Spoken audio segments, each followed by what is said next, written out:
Well, here we go again. Watch out! It's a monster! Resident Evil has not had a great time in live action, has it? I mean, in terms of money the films have made, yeah, wonderful. But critically, bloody hell. Besides the first film, which is a decent film, the other 5 RE films are just terrible, like some of the worst films of all time. These films are basically Resident Evil, made by someone who has no idea what Resident Evil actually is. Or the rumor I heard, so take this with a pinch of salt, watched someone else played the games and then took notes on that. Brilliant. That's the man you put in charge for 6 films of a franchise. Crikey. I can't remember where I heard that, so take that with a pinch of salt again, but Paul W.S. Anderson, please, I hope that is not true, buddy. The last film came out in 2017 and the series was finished, and every RE fans breathed a sigh of relief. And everything was lovely once again. Wonderful. It's finished. It's done. Peace at last. But just when we thought things were peaceful, then it happened again. Oh, no.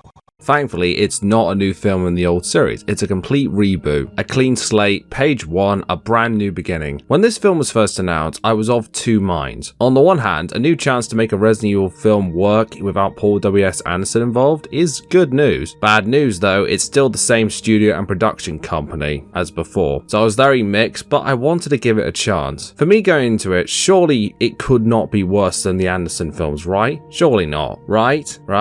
Right? Please? Well, there's only one way to find out. So before we start, give this video a like and subscribe for more content and make sure to turn on the bell icon. Hopefully it may help my possible suffering while watching this.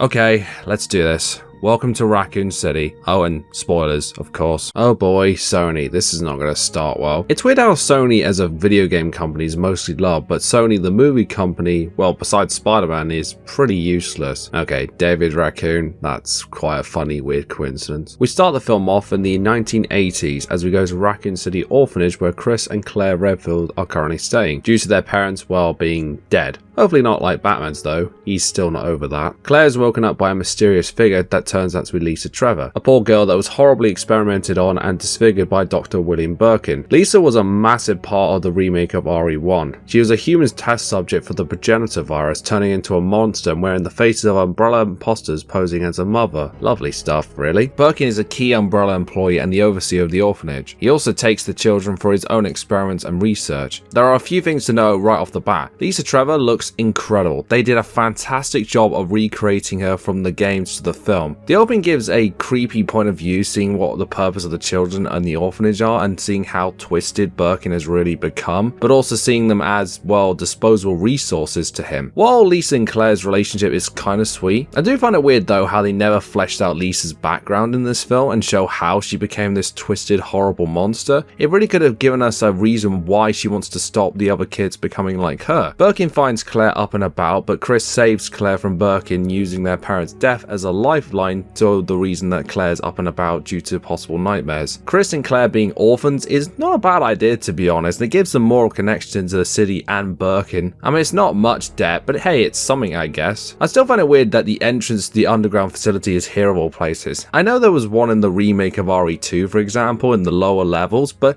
here it's just some random door underneath a kid's playhouse. That's a really bizarre thing, and some random kid could just find it really easily. We then go to 1998. Claire has returned to Raccoon City hitchhiking in a truck when the truck driver accidentally hits a woman in the middle of the road. I've gotta say, they really recreated the truck scene really well for this film, and there's some nice little fan service details, which sadly becomes a problem later on in the film, as we'll discuss. You could say this film is resident fan service. Claire looks really on point for this film, and she acts perfectly how Claire should. I'll discuss this later on, but really the cast is really good in this film for the most part, but they're let down by terrible writing and the plot overall. In a better project, this could have worked so much better. The appearance of the zombies are kind of a mixed bag. Some of them look decent, but some of them look really off. It's the faces, they look really cheap at certain points throughout the film. Overall, the opening though is quite decent. It creates a nice little mystery, a nice little backstory for Claire, and a simple but effective intro to the zombies. I feel like once the title call finishes, however,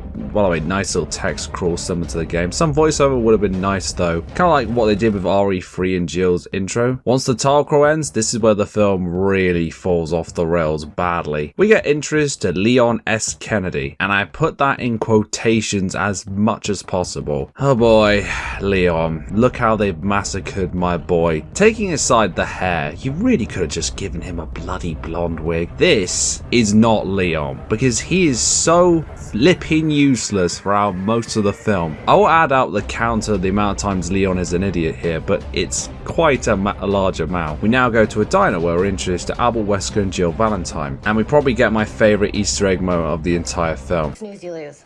What? It's Jill sandwich now.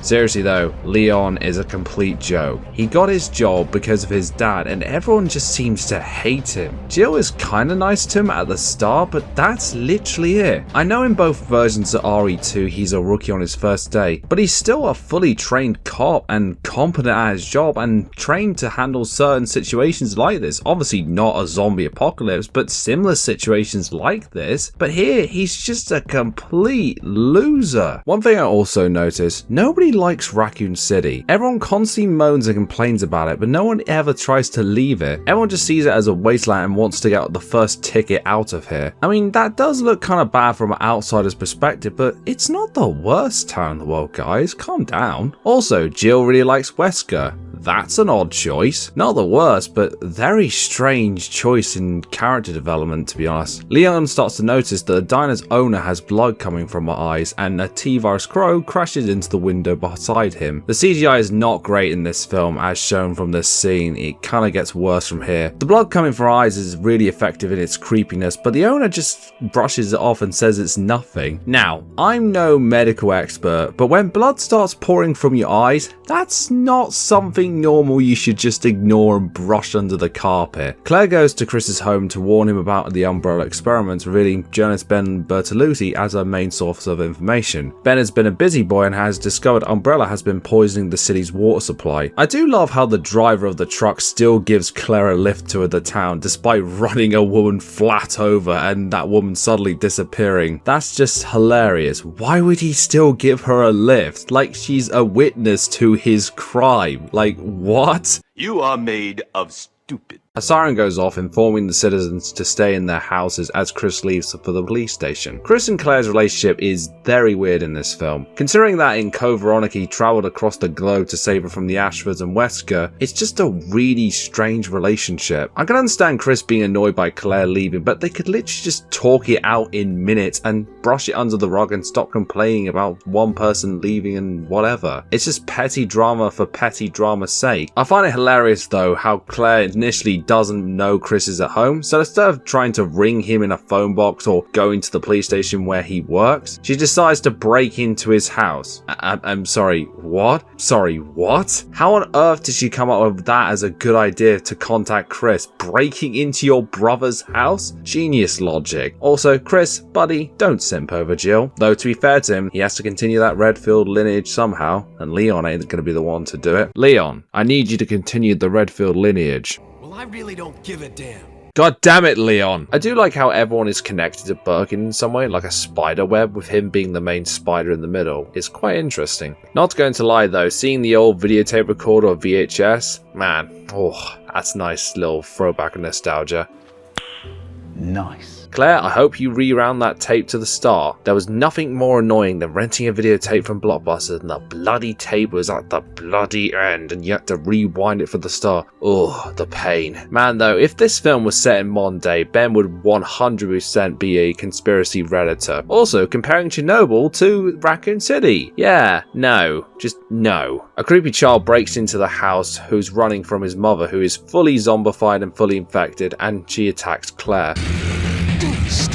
Claire escapes from them both on Chris's motorcycle and heads to the police station, while Birkin and his family start to evacuate Raccoon City. Oh, hello Sherry, you're barely in this film. Nice little Resident Evil mug merch shot though. Ooh, classy. At the police station, the STARS Alpha team meet with Chief Brian Irons and he explains that the Bravo team went missing while investigating a death at the remote Spencer mansion. The Alpha team are composed of Chris, Jill, Richard, Brad, and Albert Wesker. They're sent to the mansion by helicopter to investigate. Brian Irons, whew, another good casting, man. Where are all my Gotham fans at? Oh, and I haven't finished the show. Yeah, sorry.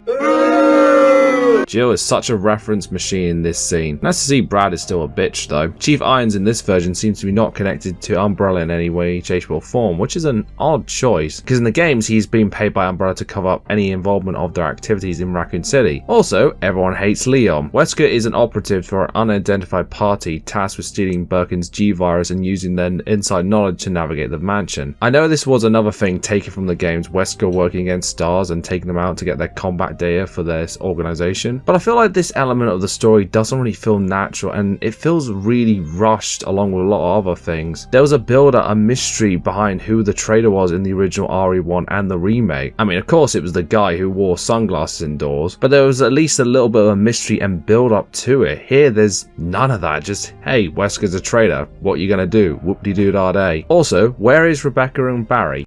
That was too close. You were almost a Jill sandwich. You're right.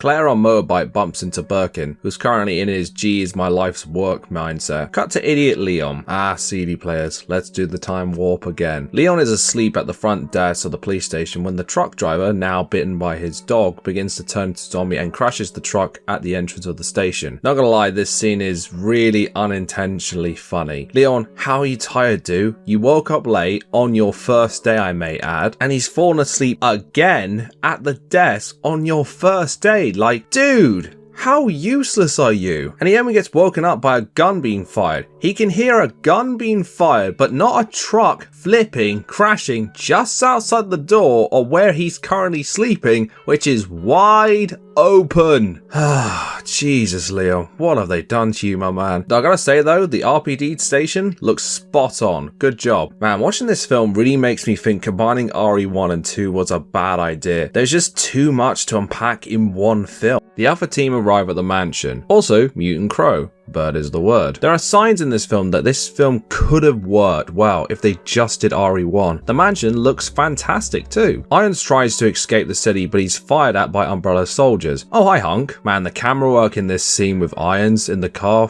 is really bad. It's that horrible, shaky camera garbage and just looks horrendous. Like watching modern day wrestling. You notice the camera work on those shows are horrific. He returns to the car park where he's attacked by a zombie dog. Firstly, who let the dogs out? Great song, by the way. Secondly, Irons would be terrible at the old RE games. Look how much ammo he's wasting on one dog. Hi, doggy. Claire rescues Irons, while Leon just stands there like the gormless moron he is. Is Claire like the only useful person in this film? Chris and Richard encounter zombies eating the body of one of the Bravo team members. Nice callback to the original game though. Very nice shot. Also, lads, shoot them in the heads. Saves a lot of time. However, Richard is sadly eaten by the zombies. Still better than being eaten by a giant shark though. Sorry Richard, it's not looking good, Brev. It's not looking good. Chris lives, of course. Gotta have that main character immunity. Meanwhile, Wesker and Jill explore the mansion more. They find a secret passageway to an underground lab. Cue giant snake reference. And that he's a traitor to Jill after a helicopter flies out crashing into the mansion by a bitten Brad. Wesker saves Jill from the zombified Brad before leaving it to go to the underground lab to find Birkin and the G-Virus. Meanwhile, back in Raccoon City police station, Claire and Leon are retrieving some weapons. Leon is just so embarrassing in this. He doesn't even know how to hold the weapon properly. They encounter Ben, who is locked up in a cell, and unfortunately gets bitten by one of the zombie inmates. Gotta say, I love Ben's shell jacket. Nice bit of Chuckle Brothers in there. If you want a scene that shows how terrible Leon is, here's your ammunition. Ben disarms him and holds him at gunpoint. Oh my god. This isn't even funny anymore. This is just painful.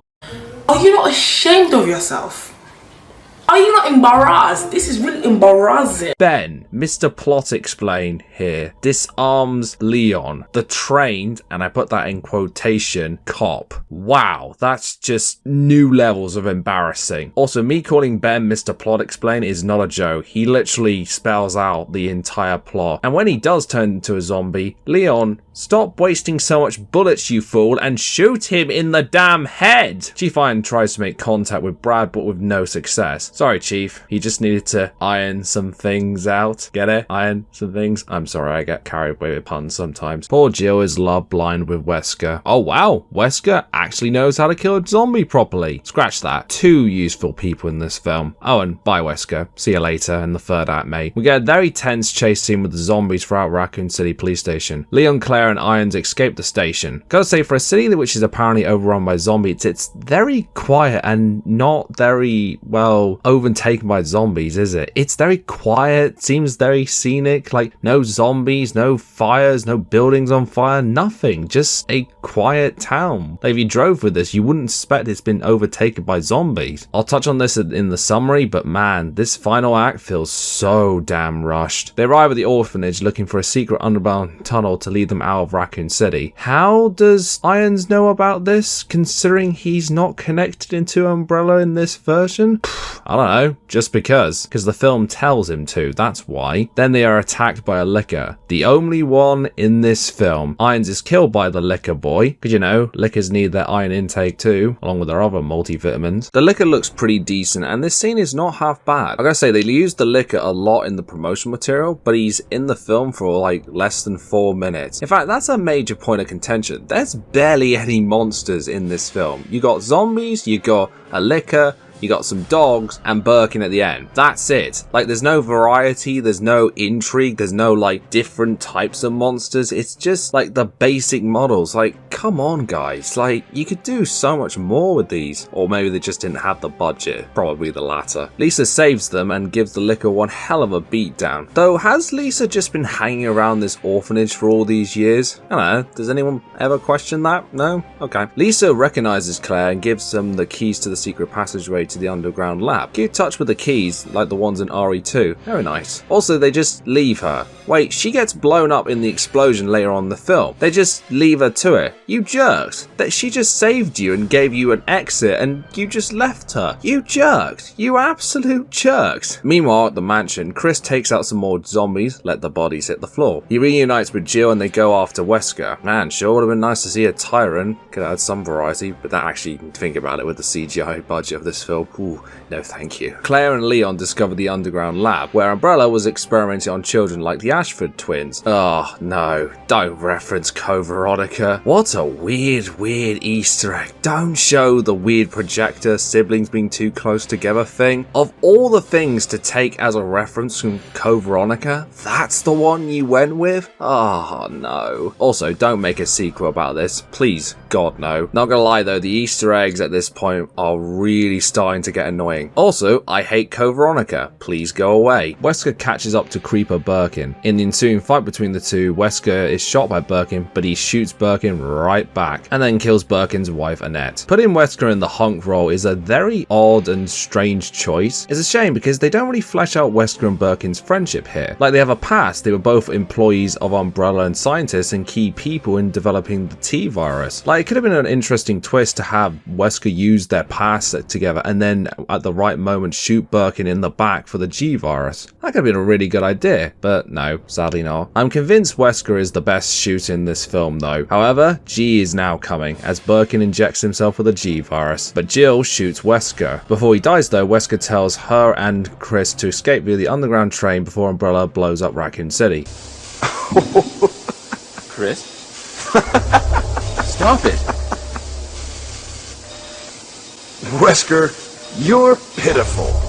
Man, the last few parts here are really terrible. Birkin begins to mutate and he attacks Chris. He gets shot down by Claire, who arrives at the lab with Leon. The CGI on Birkin here is at its absolute worst in the film. William is suddenly really a dick to Chris. It's been established that they have kind of a father-son relationship, but all of a sudden he just randomly hates him because we had to shove Birkin hating someone in the film right at the end, not giving him enough characterization and not giving enough time to develop as a villain because we ran out of time, of course. Also, Birkin's voice is very rough. It just doesn't sound great as a whole. Nice line by Chris though. Shut the fuck up.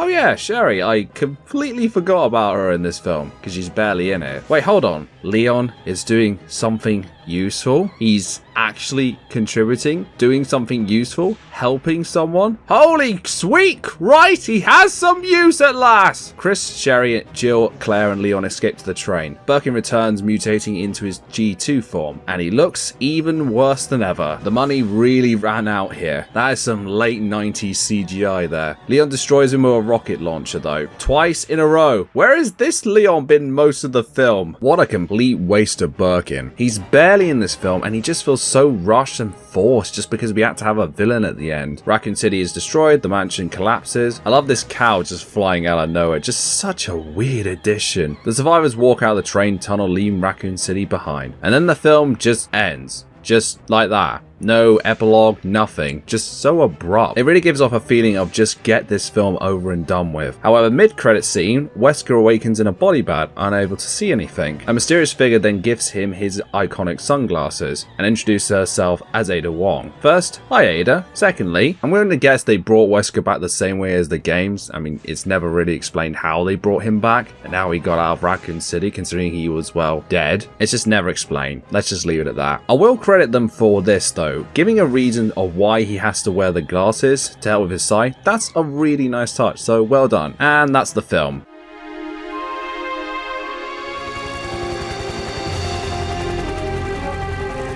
We're saved. Down here! It's finally over.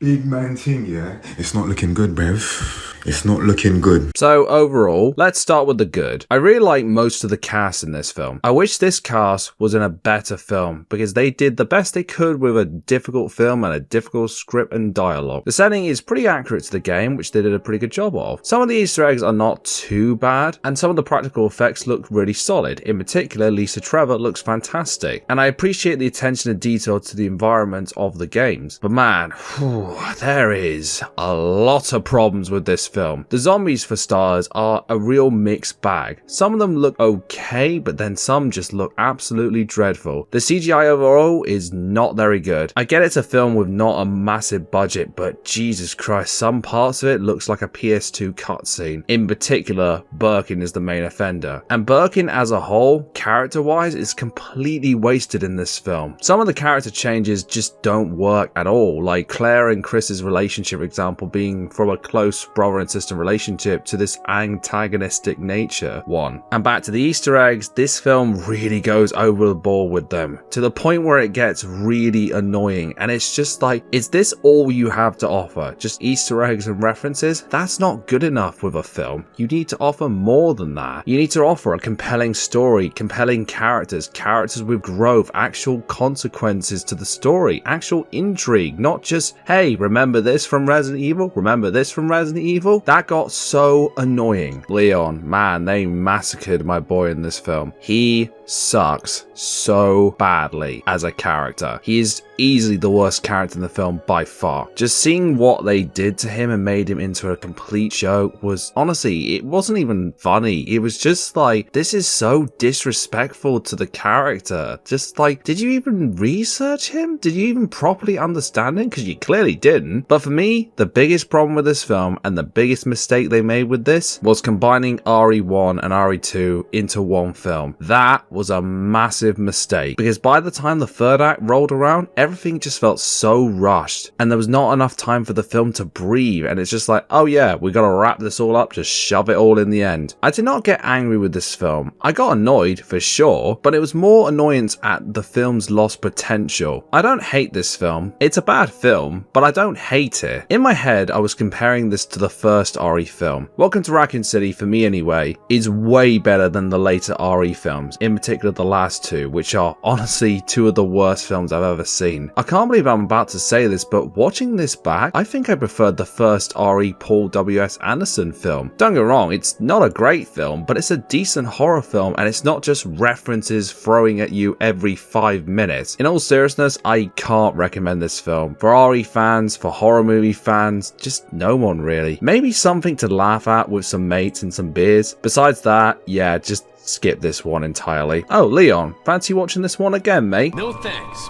bro.